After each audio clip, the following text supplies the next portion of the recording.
Tengo el placer de presentar a ustedes al arquitecto Carlos Macías Martínez.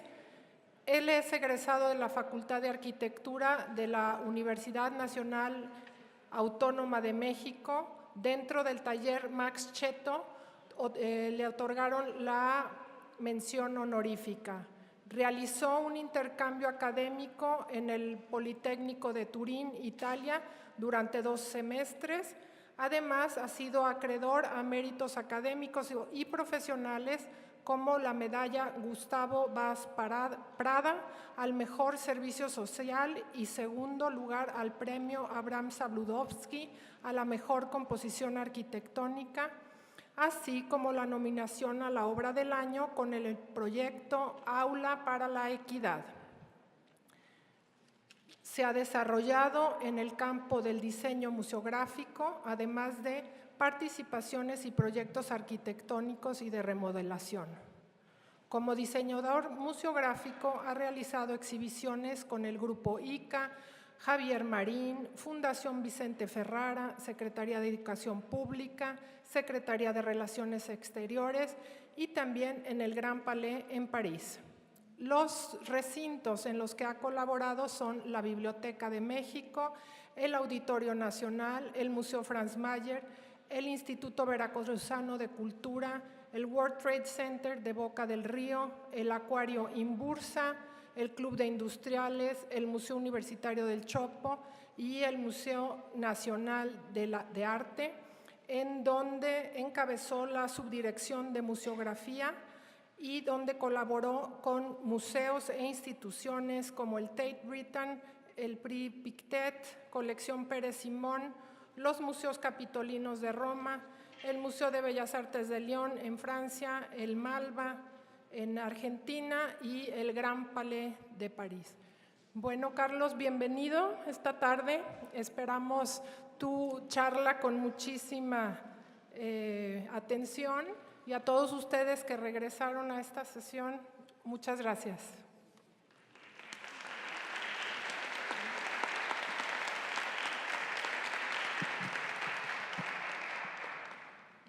Hola, buenas tardes. Pues antes que nada agradecerle mucho a Musa por la invitación, a todo el equipo que nos han dado mucho seguimiento.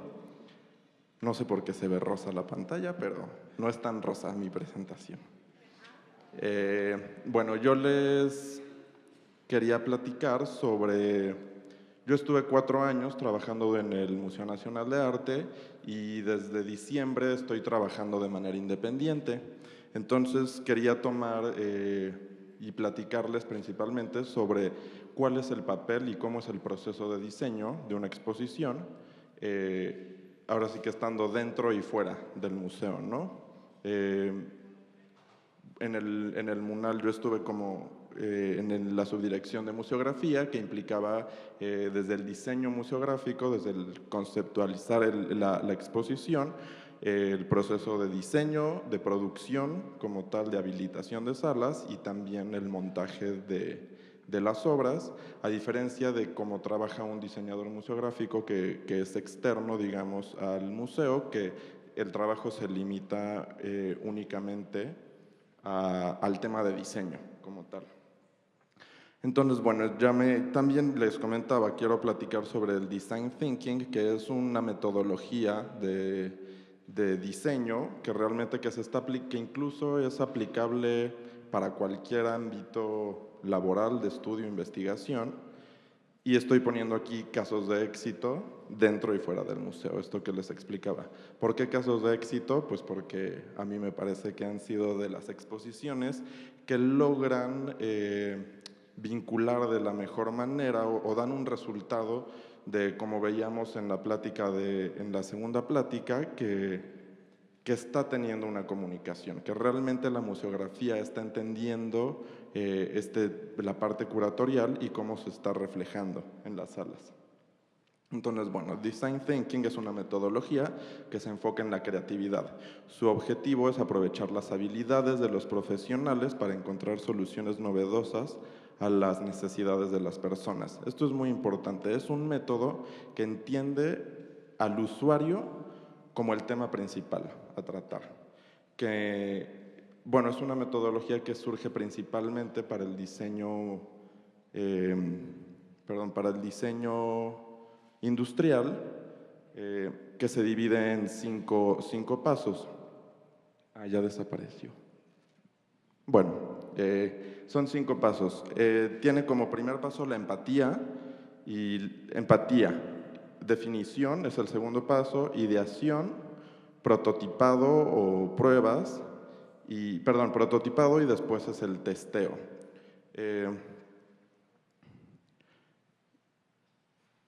Bueno, el primer paso es la empatía, que es entender al usuario. Durante esta etapa se debe investigar las necesidades y hábitos del público objetivo para definir con claridad el problema de fondo. Además, se debe estudiar su entorno para identificar las dificultades que experimentan. Me parece que es un punto muy importante y entender aparte cuáles son los públicos al que se enfrenta un diseñador museográfico. Porque si bien entendemos que propiamente el público es la gente que va a llegar a la sala y que va a tener la experiencia de estar en la exposición, pues no es a las únicas personas que digamos que se les rinde cuentas, ¿no? Hay que atender a un director de museo, al curador, que realmente es con la persona que más cercano, a mi parecer, se debe de trabajar dentro de una museografía. Y todavía no aparece. Y entonces es entender todo el contexto de cómo está sucediendo, ¿no? O sea, les voy a hablar de 2 muestras. La que se hizo en el Museo Nacional de Arte es la exposición de Otto Dix, Violencia y Pasión, que tiene un contexto dentro de las exposiciones que se hicieron en el MUNAL, tenía un contexto. Cada exposición tiene un contexto. ¿Quién es el curador? ¿De dónde viene? ¿Es mexicano? ¿No es mexicano? ¿Es de casa? ¿No es de casa? Por ejemplo, en la de Otto Dix teníamos el tema de que era una exposición que estaba dentro del marco del año dual Alemania-México. Entonces, eso tiene ciertos contextos.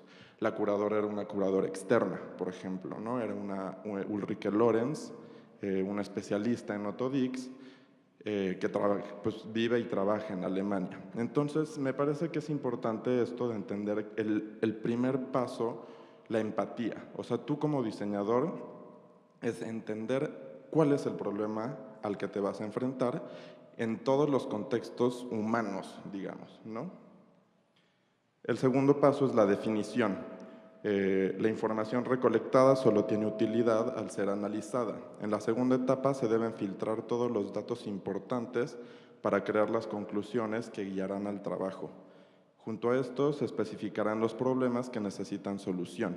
Es decir, en este momento entonces empezamos a tener mucha información y que es bien importante eso, que al museógrafo le llegue la información que necesita para poder empezar a desarrollar. Y digamos, yo como lo veo y como el documento base, digamos, para una museografía, es una lista de obra, ¿no? Una lista de obra en donde va a haber muchos datos técnicos, que son plenamente técnicos, pero también es importante el diálogo con el curador. ¿Por qué? Porque el curador en una lista de obra no va a representar y no va a hablar de realmente todo lo que quiere comunicar. Y que incluso en esos diálogos, que a mí la verdad me parecen de los momentos de manera personal más enriquecedores, es cuando entablas una comunicación con el curador y entonces incluso empiezan a surgir ideas pues como chispazos, ¿no? De pronto que el curador... Porque aparte, bueno, a mí me pasó, yo estuve saliendo de la carrera, estuve trabajando un rato en un despacho y cuando entré al MUNAL, pues yo era el único arquitecto, ¿no? Todos eran historiadores del arte, historiadores, sociólogos y entonces para mí sí fue, pues me confronté al tema y que ahorita también voy a hacer un hincapié en eso, en un tema totalmente multidisciplinario, y que para mí es muy enriquecedor, pero a veces no hablábamos el mismo idioma, ¿no? Yo pues hablaba en planos y en medidas exactas, y entonces era un poco complicado, y es lo que, lo que creo que para lo que sirve mucho esta metodología es el hecho de entender todo este tema como algo más holístico, totalmente multidisciplinario, y que por medio de las herramientas visuales se va a comunicar el proyecto y las ideas que se tienen para llegar a un proyecto así. Entonces, bueno, la definición es este momento, ¿no? En el momento que se empieza a juntar toda la información y que realmente, pues sí, es este momento de procesar información. En la ideación, que es el siguiente paso, es la etapa donde se estimula el pensamiento divergente alternado con el convergente. Para lograr esto se debe contar con un equipo multidisciplinario donde todos aporten desde su visión particular. Una técnica común es hacer lluvias de ideas con representaciones visuales para explorar nuevas alternativas. Lo que les comentaba es el tema de que todo mundo debe de aportar y que realmente ninguna idea quede fuera, ¿no? Por más alocada o lejana a la realidad que suene una idea, es importante considerarla y que se vaya nutriendo por medio de los temas multidisciplinarios. Es decir, yo como museógrafo puedo tener la maravillosa idea de colgar y suspender una pieza, pero la persona que está en conservación, digo, y no es que esté desligado el tema de conservación a la museografía, pero el tema es que ella tiene la capacidad de decirme esto no se puede o esto sí se puede, ¿no? Y qué es lo mejor, pero siempre nutriendo esta relación. Bueno, luego se analizan las distintas propuestas para seleccionar el mejor enfoque de cada una. Finalmente se traducen en conclusiones que lleven a la selección final de las posibles soluciones. Me voy a regresar un poquito a la gráfica inicial, que me parece realmente es un método que se carga mucho en lo visual y que muchas universidades, centros de trabajo lo han tomado, y que es importante el tema de que se entiende este método como se brinca de uno a otro, es decir, no es un método lineal, es un método que va entendiendo y que va probando, y entonces de esa manera tú pues tienes la capacidad de regresar a redefinir cuál es el problema que estás atendiendo. El prototipado, quiere decir, las ideas seleccionadas se transforman en prototipos que ayuden a visualizar las soluciones. En este proceso se verá la factibilidad del trabajo propuesto y se podrán redefinir detalles.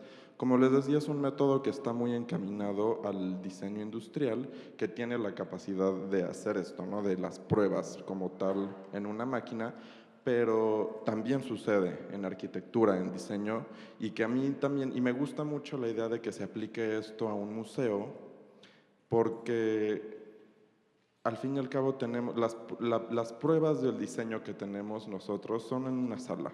En el momento que se inaugura una exposición y que se empieza a observar cuál es el flujo de la gente, cómo reacciona la gente cuando está dentro de una sala, es en ese momento en el que entiendes qué tan asertivo o erróneo fue la decisión que se tomó y que se vaya mejorando. Y esto es muy importante. De hecho, si se dan cuenta, ahorita les voy a mostrar otro diagrama que me parece también muy atinado. Es el tema de que de las pruebas regresas al tema de la empatía. Y creo que eso es algo que en los museos, que tenemos procesos tan cíclicos, digamos, ¿no? Es pues de que llega la lista de obra a que hay una inauguración, pero eso te permite y te da la capacidad de ahora sí que la siguiente pues no la riegues, ¿no? Y ten los comentarios que te está dando la gente y mejorarlos. Por poner un ejemplo, hace rato que decían de los textos, el tamaño de los textos en las salas, de lo más criticado en cualquier exposición, y se tiene que hacer caso, ¿no? Y aparte, y el tema de que sea algo multidisciplinario es bien interesante porque una mala decisión museográfica, por ejemplo, puede llegar a un tema, y a mí me pasaba, cuando acabábamos las exposiciones y se inauguraban, hacíamos reuniones de equipo en donde justo nos retroalimentábamos. Y entonces, pues el jefe de seguridad se quejaba porque la gente se acercaba mucho a las piezas y también la gente al mismo tiempo decía, es que el texto es muy chico, ¿no? Entonces, ¿qué fue lo que notamos? Y de verdad eso es interesante cómo yo creo que un buen diseño museográfico muchas veces no se nota, y ese es el chiste, que no se note, que no te genere un problema. Entonces, ¿qué pasaba? El texto era muy chico y las cédulas se montaban a 90 centímetros del piso. ¿Y qué era lo que hacía? Pues entonces la gente se tenía que agachar para leer y eso provocaba pues que se acercaran más a la pieza. El custodio, pues los custodios están nerviosos porque al fin y al cabo ellos están custodiando las piezas y entonces se genera literal una situación de trauma que creo que todos hemos vivido, ¿no? En un museo. ¿Qué pasa si entonces empieza a sonar la alarma? Vaya, ya no te vas a acercar, pero ni de chiste, ¿no? Entonces es ir considerando todos esos factores para que se logre un mejor diseño. Y bueno, la última etapa, lo que les comentaba, son esta etapa de pruebas en donde se realizan pruebas con usuarios finales usando los prototipos. De esta forma se verá la eficiencia de la solución y las dificultades que experimentan las personas al interactuar con el producto o servicio. Bueno, este método que tiene características muy especiales es el tema de considerar, por ejemplo, el estado emocional de los usuarios frente al problema. Y vuelvo a lo mismo, no solamente es desde el usuario final como tal, sino también, en este caso, un curador. ¿Qué situación está viviendo el curador? Porque va a afectar, sin duda eso va a afectar a todo el proceso. Permite la redefinición del problema inicial, lo que les comentaba, te permite brincar de un momento a otro para redefinir cuál es ese problema. Integrar la capacidad de todo el equipo y que den su punto de vista como especialistas. Vuelvo al tema, por ejemplo, de la conservación de las piezas. Es muy importante aquí siempre tener claro que es una opinión de total importancia y que siempre se debe de estar atendiendo.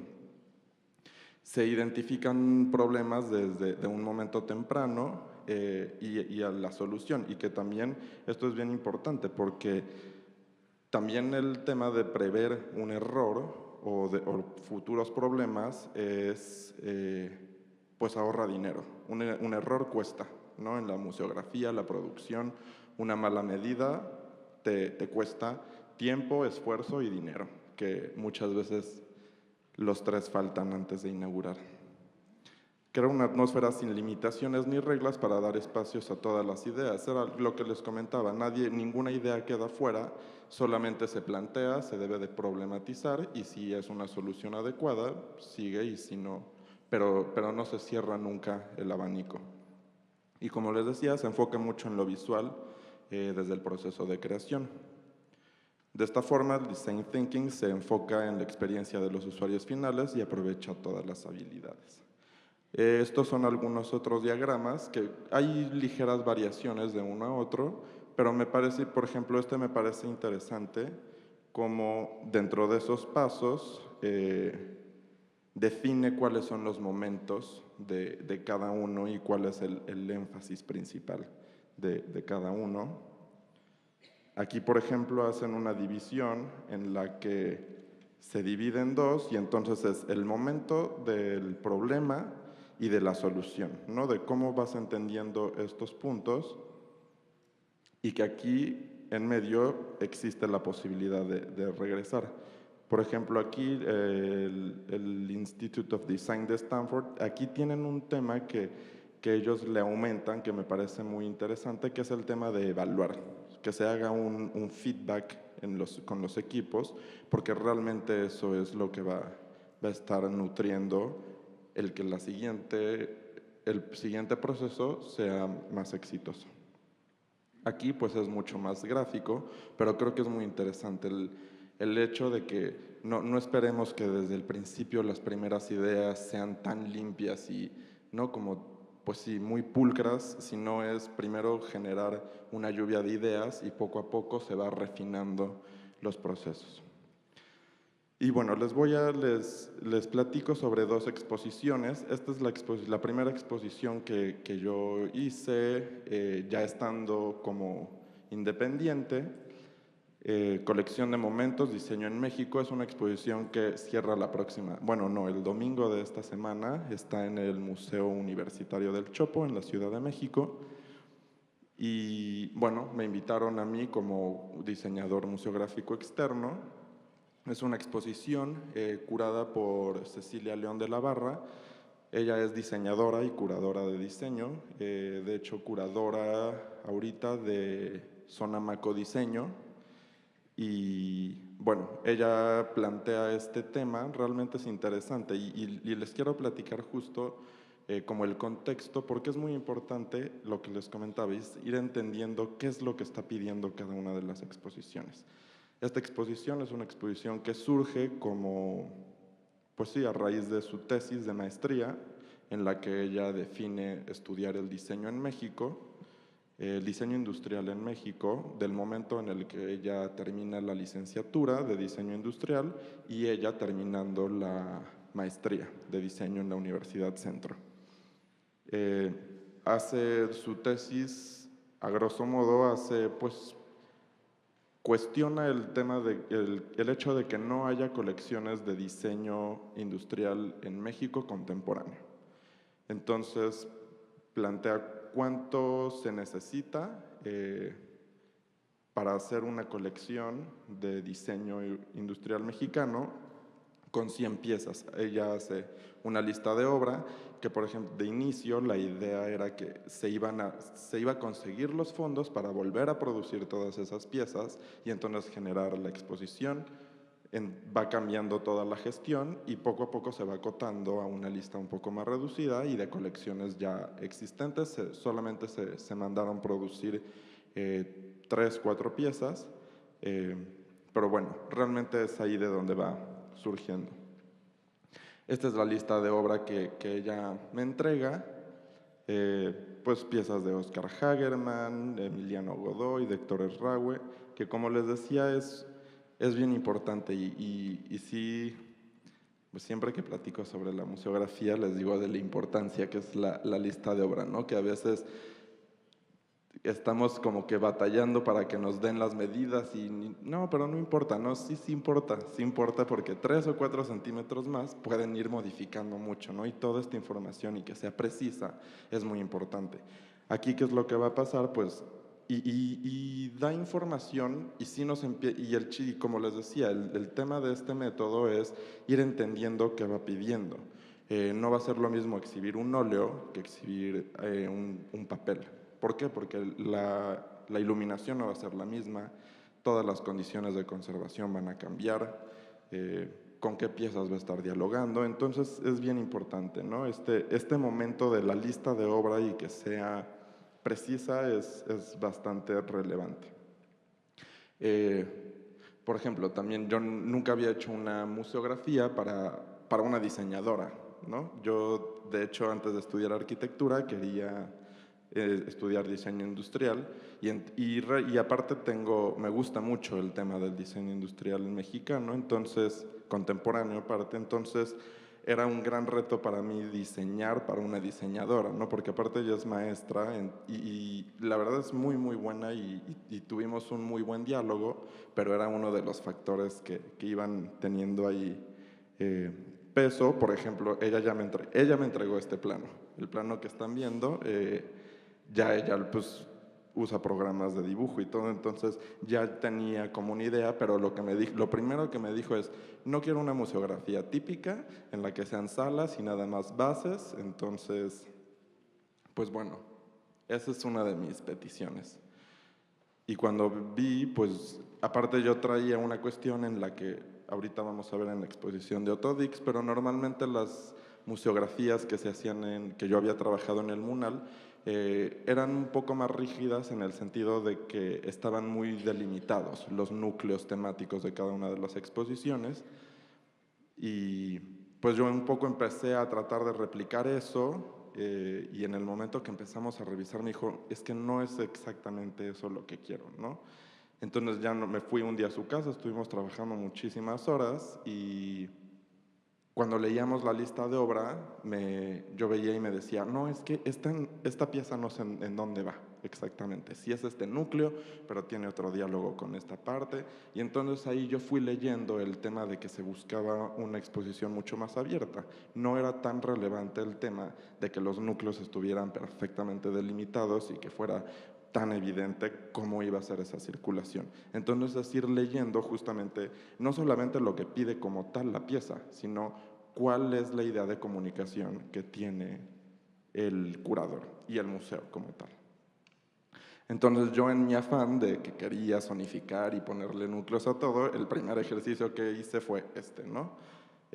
Cómo los veía yo agrupados y eso pues estaba haciendo totalmente rígida la exposición.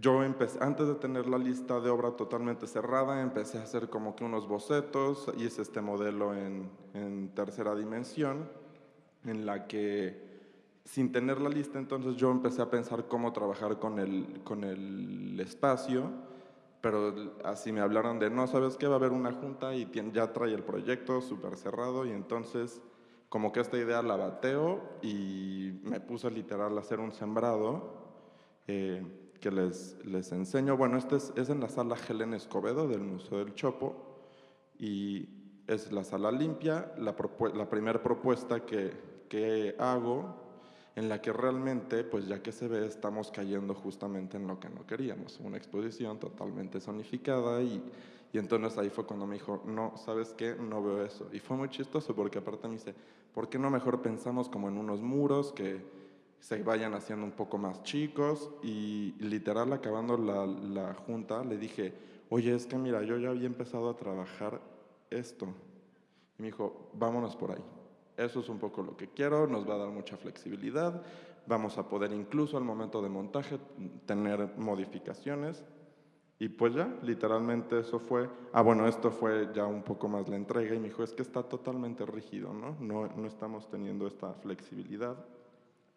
Y aquí les quería mostrar que también por el tema de como de la representación y de la parte visual y no solamente, o sea, creo que es importante para que una exposición realmente tenga una buena comunicación, la comunicación de la buena exposición debe de empezar desde el inicio y en el equipo, ¿no? Y entonces es lo que les comentaba, uno de mis retos era cómo comunicar algo que para mí era tan sencillo como un plano, que se viera algo más cercano a lo que se quiere ver en la sala. Entonces, por ejemplo, yo lo que hago es trabajar con estos videos que se generan a raíz de los modelos, en donde entonces es mucho más claro y es mucho más fácil para el curador y para mí entender cuál va a ser la disposición como tal que se va a encontrar en la sala.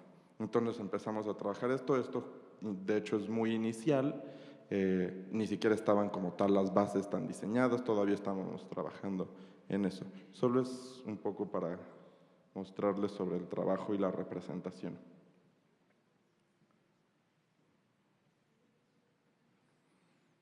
Entonces, bueno, este fue el recorrido propuesta y después lo que les comentaba. Entonces retomamos este tema y ahí ya empiezo yo a trabajar como que el concepto desde cero. En esta zona hay un vano que sale hacia la terraza, que es esta zona, que ahí también se iba a exponer otra pieza, está expuesta otra pieza. Y entonces ya empecé a generar de una manera mucho más ordenada el diseño que se quería proponer. Una retícula en la que se genera un eje compositivo y entonces aparecen estos muros que al estar dentro de una retícula permiten una zonificación totalmente amplia. Si queríamos ampliar o reducir un núcleo, teníamos la posibilidad manteniendo una línea compositiva. Esto es como queda la disposición de los muros y de inicio yo entonces pensé jugar también con el tema de que las bases de las piezas fueran también en el otro sentido y generar como un concepto más fuerte. Se generan estos dos ejes y que además, entonces también había un tema que había mucha documentación.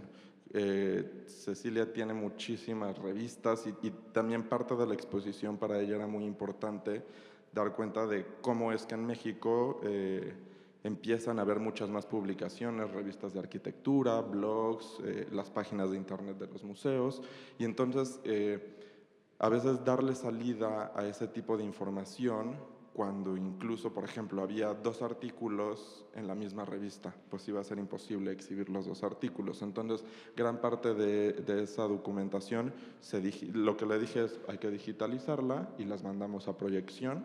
Y entonces, y la lectura incluso se vuelve mucho más ágil, ¿no? Como que a veces haya tanta documentación, vuelve pesada las exposiciones.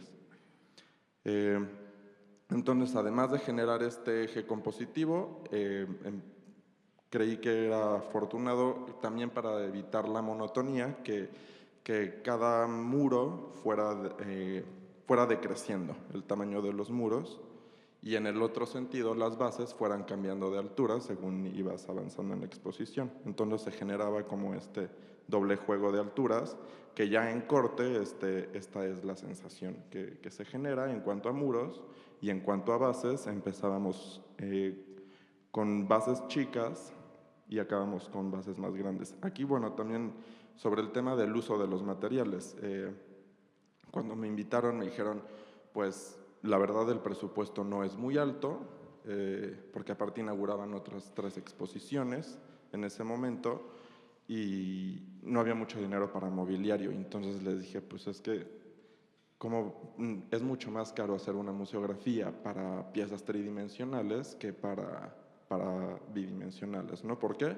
Pues muy fácil, se tienen que hacer bases y es mucho material. Entonces lo que platiqué con ella, le dije, pues vamos a utilizar el tabicón, unos tabicones grises y unas tapas de madera, y generamos toda nuestra museografía con eso. Le pareció buena idea y ahí, por ejemplo, empieza el tema de las pruebas, ¿no? Definimos que era el block de cemento, pero de qué tamaño iba a ser el block y que la modulación de uno quedara con la modulación de las maderas. Entonces sí fue comprar piezas de block de diferentes tamaños y que no fueran tan porosos, que no se desgranaran. Entonces sí es importante el tema de ir conociendo cuáles son los materiales que se van a utilizar en cada exposición. Y más que nada, y eso es bien importante, más cuando se está experimentando, ¿no? O sea, un MDF, un AAA, ya sabemos cómo funciona, pero cuando se empieza a probar con materiales que no hemos utilizado, es muy importante el proceso de pruebas. Y después también el tema de la gama de colores. Aquí teníamos como les comenté, que ahorita ya en las fotos va a ser más claro, era la única entrada de luz natural que había en la sala, y entonces creí que era una buena idea. Bueno, queríamos utilizar color, pero también cuáles eran los colores que íbamos a usar cuando realmente las piezas de diseño pues de por sí ya tienen muchos colores y no era tan fácil hacer una selección de cuáles eran los que más predominaban o los que más iban a acentuar la obra. Y pensé en gris, pero también no caer en la monotonía del gris en todas, ¿no? Entonces me imagino un degradado de grises que en el momento que la luz natural diera, el ojo iba a equilibrar todos esos colores. Y de hecho fue muy interesante que como que Cecilia no estaba muy convencida y ya la acabé convenciendo, y un día estábamos ya en el montaje, en esta parte, que es aquí por donde entra la luz, y la sala estaba apagada, y entonces con de que todos los colores, todos los muros estaban pintados del mismo tono, cuando realmente sí era una gama bastante amplia, y le encantó y estuvimos ahí platicando del tema y justo de esta cuestión de ir haciendo las pruebas, ¿no? Aquí pues ya entra y lo que es muy importante e innegable es tenemos que llegar en algún punto al proceso constructivo y de planos mucho más técnicos, que es lo que realmente entonces ahí se va a volver el diálogo con el constructor y de cómo se va a ir ejecutando esto. Pues cada uno, el despiece de los muros, Aquí justo se ve cómo empezábamos en un muro de 3.50 y acabamos en un muro de 1.40. Entonces realmente sí era un cambio fuerte de altura. Y además, pues si ya estábamos utilizando un material de construcción que iba a quedar totalmente aparente, como es el tabique, bueno, el tabicón de concreto, me pareció que era un buen gesto también evidenciar cómo es que se construyen las mamparas, ¿no? Todas las mamparas, en la tabla roca llevan un alma de perfiles de aluminio, y entonces me pareció que era un buen gesto el tema de evidenciar también cómo se están construyendo esas y que generaran una vista al público. Entonces aquí está el detalle justo de cómo se construía esto, el despiece de cómo se hacían las bases. Y bueno, este es el resultado de cómo quedó la exposición. Esta es la entrada de luz que les comentaba, y si se dan cuenta aquí es un gris muy claro, casi blanco, y llegábamos hasta un gris Oxford, digamos. Pues bueno, este es un tema importante. También las fotos son cortesía del museo, de Ramiro Chávez, pero creo que es bien importante también esto, ¿no? Cómo durante los procesos creativos y de producción, el tema de la documentación de todos esos pasos, e incluso hasta llegar al momento, digo, aquí únicamente yo tengo el registro de cómo quedaron las salas, pero ahorita vamos a ver, por ejemplo, en la de Otto Dix, cómo pues cambia el registro que se hace día a día de la pintura, de la tabla roca, y que sirve mucho, porque incluso, digo, más allá de la memoria que queda, también sirve como una cuestión de registro y de programación. Cuánto tiempo se tardaron en construir tantos metros, y eso permite ir agilizando cada vez más los procesos. ¿Cómo voy de tiempo? Bueno, esta es la terraza. Esta es una de las piezas que se hizo, un piso diseñado por Cecilia, que es un piso de pasta, y por ejemplo ahí de inicio se quería literal colocar el piso, pues ponerle pegamento y todo para que la gente pudiera caminar, pero al final iba a ser un piso que se iba a tener que quitar, que ya no iba a servir y que se iba literal que tirar a la basura. Y lo que planteamos fue un espacio en donde entonces la gente pudiera caminar por aquí, las piezas únicamente se sobrepusieron sobre el piso, y entonces esa pieza pues está totalmente intacta, ¿no? Pero el día de mañana se desmonta y es un piso que se puede utilizar. Y bueno, la siguiente exposición es la de Otto Dix, Violencia y Pasión. Como les decía, una exposición que está dentro del marco del Año Dual Alemania-México, una curadora alemana, que realmente la exposición llegó completamente armada, o sea, la lista de obra estaba cerrada mucho tiempo antes. Y bueno, de hecho antes de llegar al MUNAL se inauguró en el Museo Marco en Monterrey, y justo hablando del tema del contexto y de la empatía con el proyecto, es por ejemplo la única exposición que yo he podido visitar antes de yo diseñar la museografía, lo cual cambia completamente la percepción que se tiene de una pieza, porque nosotros pues estamos trabajando los 2-3 meses que dura el proceso de diseño, pues con copias, ¿no? Con hojas que imprimes con la lista de obra, y evidentemente el ver una pieza, cuál es el marco, cómo son sus anclajes, si tiene vidrio, si no tiene vidrio, pues te permite entender mucho más qué es lo que está pidiendo cada una de las piezas. Aquí es la lista de obra, y este es el plano del Museográfico de Marco en Monterrey. Yo tuve oportunidad de visitar la exposición, y pues hice un levantamiento fotográfico de cómo estaba. Una exposición que era principalmente óleos y grabado. Y bueno, y hay otro tema, tenía 3 videos, uno de creo que duraba 30 segundos, otro de 2 minutos y otro de 2 horas. Entonces, evidentemente no podía ser el mismo soporte el que exhibiera el de 30 segundos que el de 2 horas, ¿no? Realmente el de 2 horas era un documental, pero que sí era una petición de la curadora que estuviera dentro de las salas, porque en algún punto se planteó y mandarlo al auditorio o algo, pero ella sí le parecía importante que estuviera. Como les digo, entonces empiezan a salir este tipo de detalles que el poder ver las piezas antes, pues la verdad fue un privilegio para el diseño, para poder diseñar. Y sobre el tema que el tercer punto, la ideación dentro de este método, es cómo vas procesando la información y cómo puedes ir sacando tu información de las piezas y de lo que tienes para entender cuál va a ser el diseño. Aquí, por ejemplo, yo en las salas del MUNAL, pues ya se habían montado algunas exposiciones antes, yo tenía esta tabla, por ejemplo, cada que me llegaba la lista de obra, dibujaba todas las obras con una separación de 50 centímetros, y entonces, por ejemplo, ya empieza a aparecer una exposición que era del acervo del MUNAL, era puro mexicano, que fue una exposición pues con muchísimas piezas.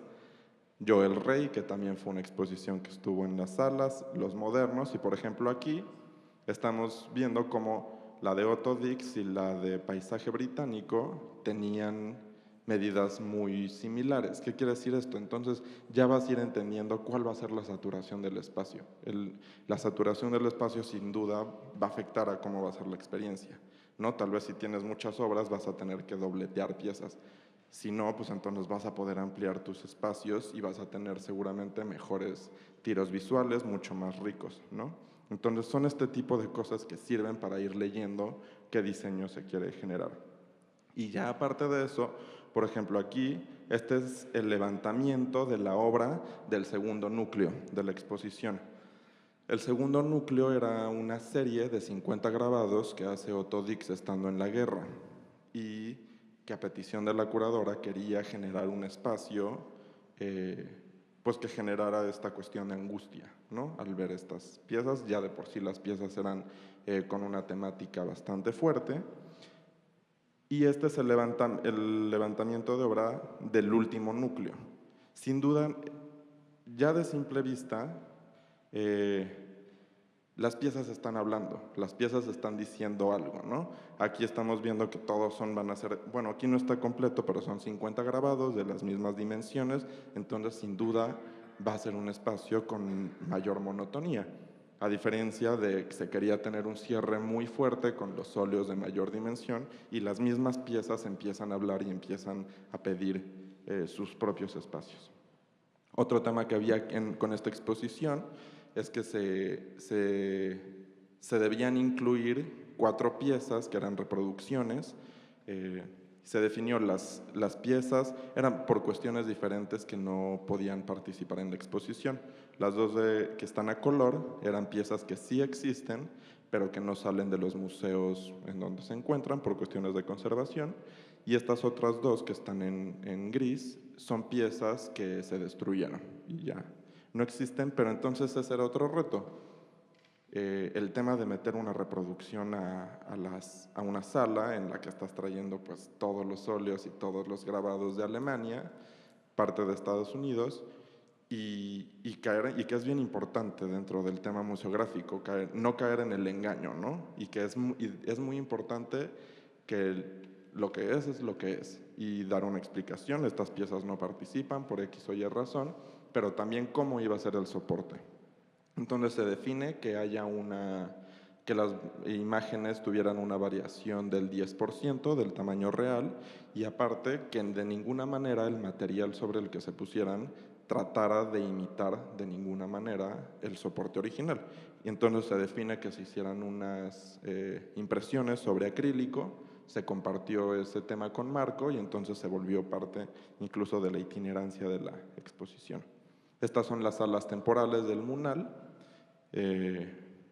que pues siempre me gusta un poco empezar, ¿no?, con el plano totalmente limpio, y porque también eso es bien importante, el tema de entender cuál es el espacio que estás trabajando, ¿no? También no tratemos de imitar al espacio en donde está, y creo que es bien importante que sea evidente cuáles son los muros, los espacios, las bases que son ajenas o nuevas en el edificio, y cuál es la arquitectura original, ¿no?, del espacio. Aquí, bueno, había habido una exposición antes de arte brasileño, cuáles eran los muros que se demolían, y que también es importante, pues el reciclaje de las museografías es muy bueno en todos los temas, ¿no?, desde económicos, tiempo, todo. Aquí, pues dentro de esta petición, sí nos volamos un poquito, y entonces literalmente planteamos un laberinto al inicio de la exposición, en donde se iban a encontrar estos 50 grabados, que eran pues un núcleo completamente consolidado. Después se vuelve un recorrido mucho más ligero, y que aquí lo que definimos sobre el video, que tenía una duración de 2 horas, pues generar una especie pues de apéndice a la exposición, en donde en esta sala definimos que quedaran las 4 reproducciones que se habían mandado a hacer, y en este espacio se hizo una sala de proyección en donde la gente podía llegar y sentarse y ver el documental completo, y que también sirve, justo hace rato que lo comentaban, y es muy importante considerar la fatiga del visitante, ¿no? Estábamos hablando de pues eran temas bastante violentos, y que también es importante ir midiendo por medio de la museografía cuál es eso, cómo se va a estar viviendo ante la fatiga, entre los temas que ya viste, y generar un momento pues como de distracción es bastante efectivo para las museografías. Este es el layout que se hace de muros, y ya aquí también, un poco tomando como referencia los colores que se habían utilizado en Marco, pero también sí quisimos elevar un poco más que los colores hablaran más, y pues que confrontaran más al público. Se define esta paleta de colores, y que, por ejemplo, también empiezan a aparecer otros elementos que es importante considerar. Toda la parte del laberinto, que así lo llamamos, iba alfombrada en una alfombra negra, entonces pues era acentuar un poco más esta atmósfera que se quería generar. Ya el sembrado final, y aquí pues es literalmente la zonificación, que esto era lo que yo quería llevar al Chopo, pero justo es ir entendiendo las exposiciones. Igual se hace un modelo en tercera dimensión para poder pues explicar cuál era la idea. Aquí una de las cosas es que pues la curadora no estaba en México, entonces la comunicación era vía mail, y entonces estuvimos rebotando las ideas, y ella hacía sobre los planos los comentarios. Que otra cosa que, por ejemplo, a mí me sirvió mucho fue en el momento que yo voy a Marco, empecé a notar cuáles eran las relaciones curatoriales que para mí eran evidentes dentro del recorrido, y que era lo que ella estaba tratando de comunicar. Sobre el tema de las pruebas, pues es ir trabajando mucho los dibujos y los bocetos sobre los espacios. Por ejemplo, aquí son como las primeras ideas de lo que queríamos hacer en el laberinto, y también vuelvo al tema de lo multidisciplinario. Cuando presento y empiezo a decir, no, pues el laberinto,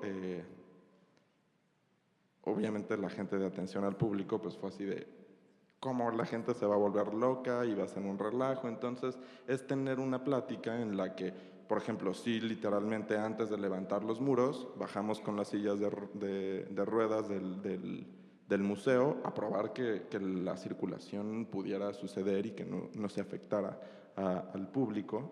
Pero es esto, ¿no? Como ir haciendo las pruebas de cómo se va a ir solucionando el diseño, hasta llegar otra vez a un tema técnico de medidas y para la construcción.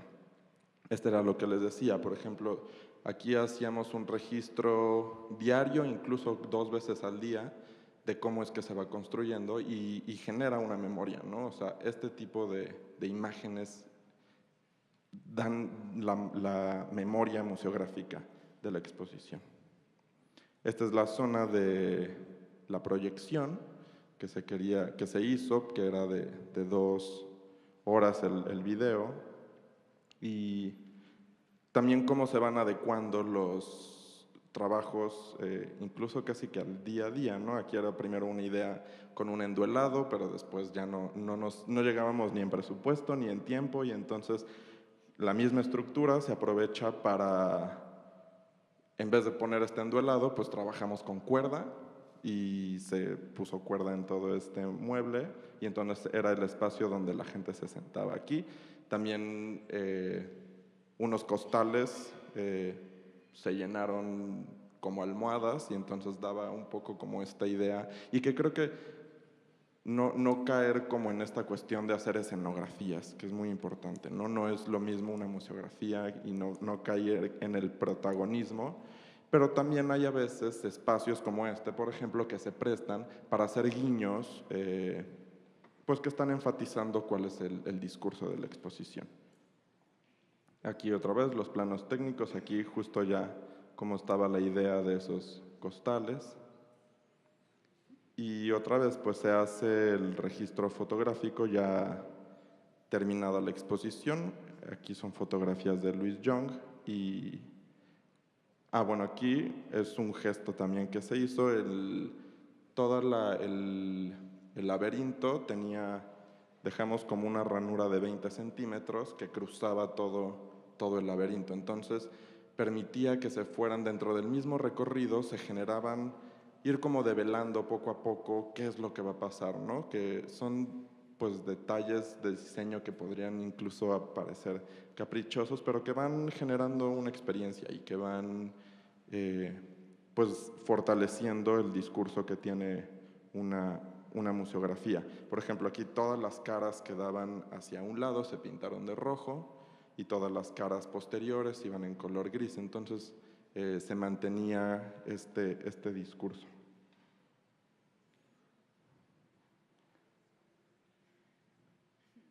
Este es el espacio, el laberinto, que también tenía como este juego de alturas, entonces cada espacio iba pues incluso generando diferentes atmósferas. Esta es una de las reproducciones, la más grande, que esa sí la sacamos de la sala, pero estaba muy cerca a las otras 3 reproducciones que se habían mandado a hacer. La pieza principal, y que por ejemplo eso es bien importante también dentro de la comunicación de la exposición. Desde el principio se había definido que esta era la pieza principal, un autorretrato, el único autorretrato que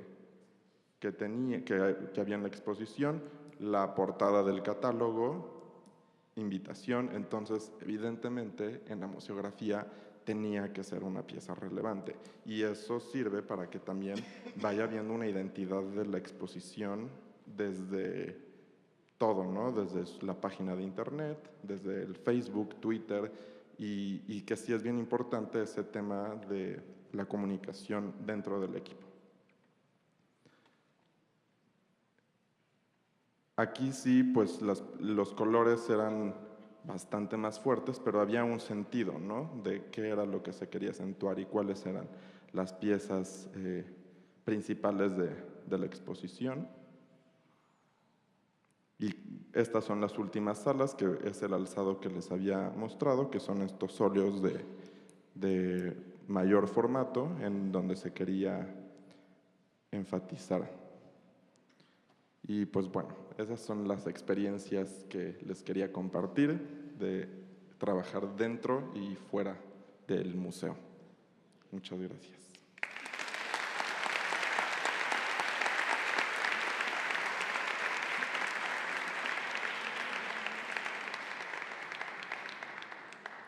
Muchas gracias, arquitecto. Vamos a proceder. Si alguien tiene alguna pregunta o comentario, tenemos el micrófono en la parte del centro y pueden ahí ubicarse para hacerlo. Igual en la parte de arriba. Bueno, pues Si no hay alguna pregunta, adelante, por favor. ¿Qué tal? Buenas tardes.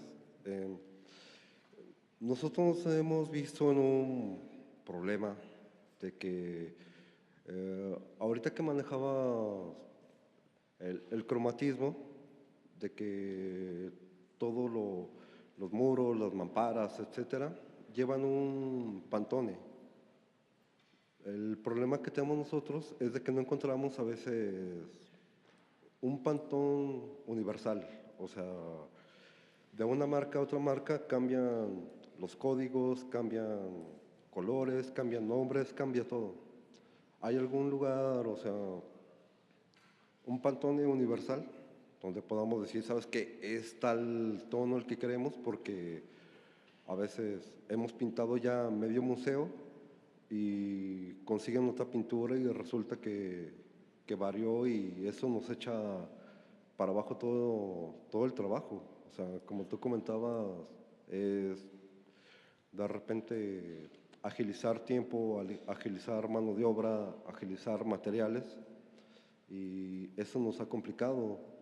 Claro. O sea, digo, de una marca a otra cambia la calidad, cambia la textura, cambia todo, pero en realidad podremos haber algo que sea como universal, que tú digas, ¿sabes qué? Está el número y que se vea reflejado en las distintas... No, imposible.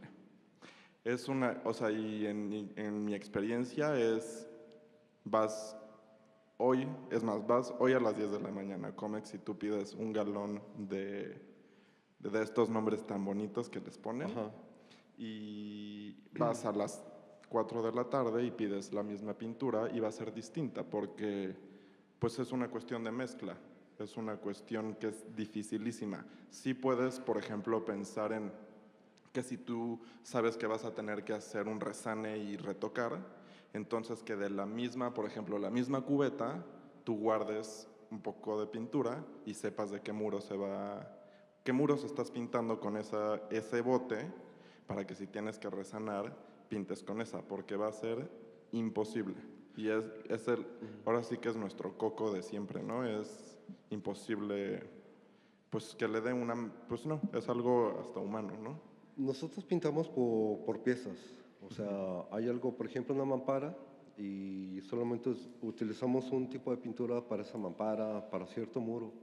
Y ese es el problema. A mí a veces me han dicho, hay que igualarlo, pero siento que no se puede igualar. No, la verdad o sea, pensar que es más, una misma, incluso en esta cuestión de guardar un poco de pintura, en el momento que tú, si a los 15 días haces un resane con esa misma pintura, va a ser distinto, porque la pintura ya se está quemando, ya no va a ser, o sea, no va a secar al mismo tiempo, sin duda te va a quedar, por más imperceptible, va a haber una marca. Entonces, pues ahora sí que son como que mañas que se van haciendo para evitar esos problemas, pero por ejemplo, pues pintar muros completos puede ser otra. ¿Eso es lo que tú recomiendas?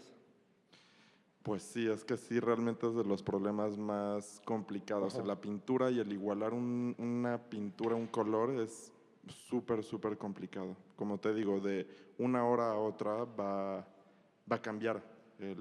Porque al fin y al cabo, o sea, como funciones que son La pinturas temperatura, base. todo tiene... Sí, es una pintura base que en blanco que tú vas y ellos programan y caen ciertas gotitas, pero va a cambiar, sin duda. Ok, gracias. No, ¿de qué? Una pregunta más.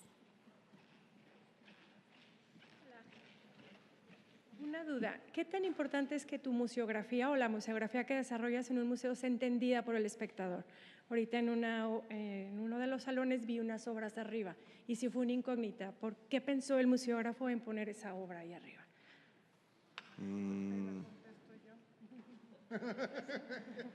Porque eres la museógrafa. Bueno, deja que nos contesten y luego tú nos sacas la duda, ¿sale? Pues es importante, pero por ejemplo también comentaban hace rato sobre la comunicación y que a veces no debe de ser tan fácil, ¿no? O sea, la experiencia dentro de la sala pues no debe de ser tan evidente. digo, que no te genere un problema, ¿no? O sea, de no saber en dónde estás, sí tiene que haber la señalética mínima para que sepas dónde pues en qué parte estás, pero también a veces yo creo que es pues mejor dejarte ir en una sala y que tú solo, al contrario, creo que una buena museografía es aquella que sola te va invitando a hacer un recorrido y que no debe de ser siempre el mismo, para nada, al contrario, creo que es un buen recorrido el que te permite diferentes niveles de información para una exposición. Incluso, por ejemplo, también el tema del cedulario, ¿no? O sea, a veces hay gente que pues quiere muchísimos textos, pero también hay gente que no los va a leer y tienes que entender tú como museógrafo, incluso dar aportaciones al curador de decir, ya está haciendo mucha información o mejor esto mandémoslo a otro soporte, porque sí, no a veces que no sea tan evidente como o que todo sea tan monótono, ¿no? Sí. A ver, ¿podemos que nos Sí. conteste? Gracias. Bueno, voy a pasar a mi lugar.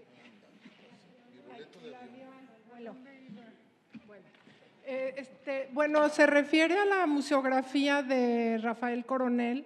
Entonces teníamos un reto de varios aspectos. Uno, que se trata de una colección particular que formó una persona con un gusto muy particular y la obra en algún momento podría resultar monótona de estar viendo personajes, siempre a la misma altura, porque se maneja una altura media a partir de la cual nivelas las obras.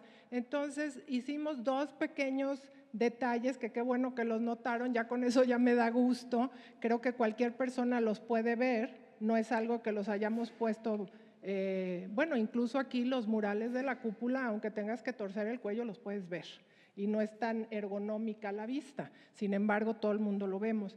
Entonces generar un movimiento que no fuera tan monótono, porque es una sola sala, es muy franco, o sea, puedes ver toda la sala, solo te estorban unas columnas, y hacer un juego en el que no solo tú seas el que está viendo, sino que haya unos personajes en las alturas que te están viendo a ti. Entonces, esa fue un poco la idea de jugar con 4 piececitas y cambiar el ritmo de la museografía.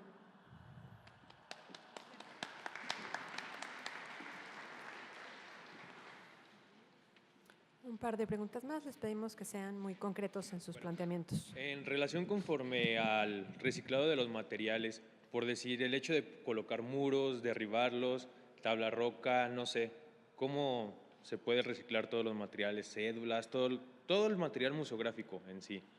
O sea, ¿cuáles son las técnicas que, por decir, mencionaste más que nada, pues como el hecho de reciclar todo lo que se va?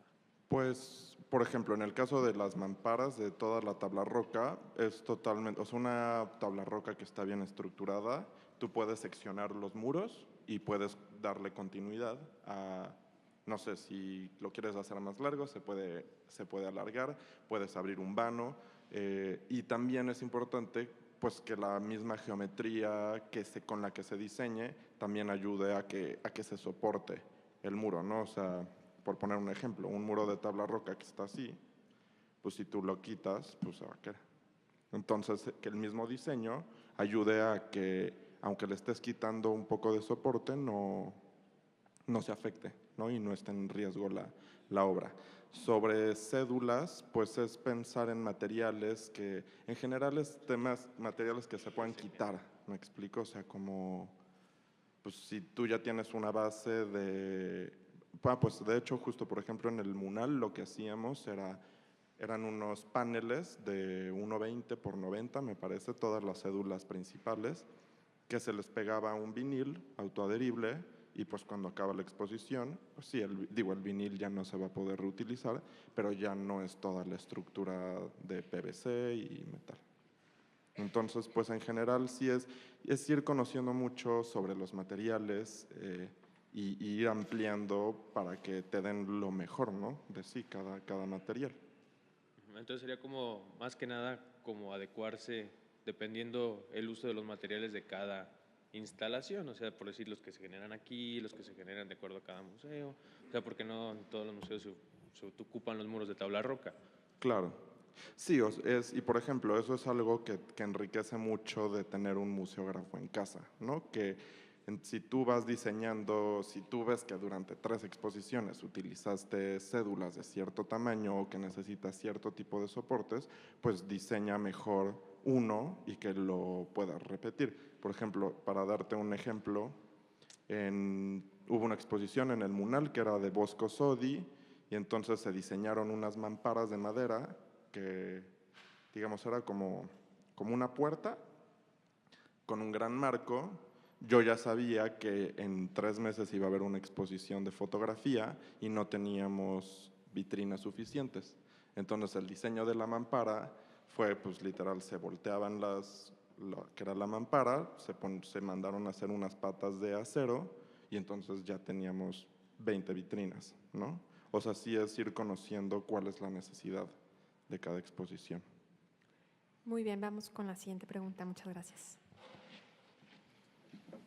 Gracias por compartirnos tus experiencias y mi pregunta es la siguiente. ¿Cómo en la museografía podemos tomar en cuenta el tema de la inclusión? Por ¿De la qué, ejemplo, perdón? el tema de la inclusión, por ejemplo, de personas con dificultades de movilidad y el adulto mayor, debido a que pues tienen necesidades distintas y regularmente no son atendidas en la museografía. Pues es un tema importantísimo. Existen muchos manuales de las medidas idóneas para temas de inclusión, pero pues sí, realmente es el tema que existen manuales y sí es siempre considerarlo. Pero también algo que creo que es importante, también es entender como museo cuáles son las posibilidades que tú tienes de atender. Evidentemente, siempre lo que se debe de tratar es que se incluya al mayor número de personas, pero también hay limitantes que son a veces casi que imposibles de resolver. Por ejemplo, justo en el caso del Munal, pues son edificios patrimoniales que no puedes hacer a veces adecuaciones y que creo que también se debe de ser muy honesto con el público, de decir, pues hay cosas que sí se pueden y hay cosas que no, pero sí es sin duda muy importante. Pero pues así como que muy rápido, pues la altura, que justamente, por ejemplo, el tamaño de los textos sean de un tamaño más grande, que los contrastes de colores que utilices sean óptimos para la vista. Pero toda esa información, sí existen muchos manuales de montajes museográficos para ese tema. Gracias. Agradecemos al arquitecto Carlos Macías por su conferencia. Con un aplauso.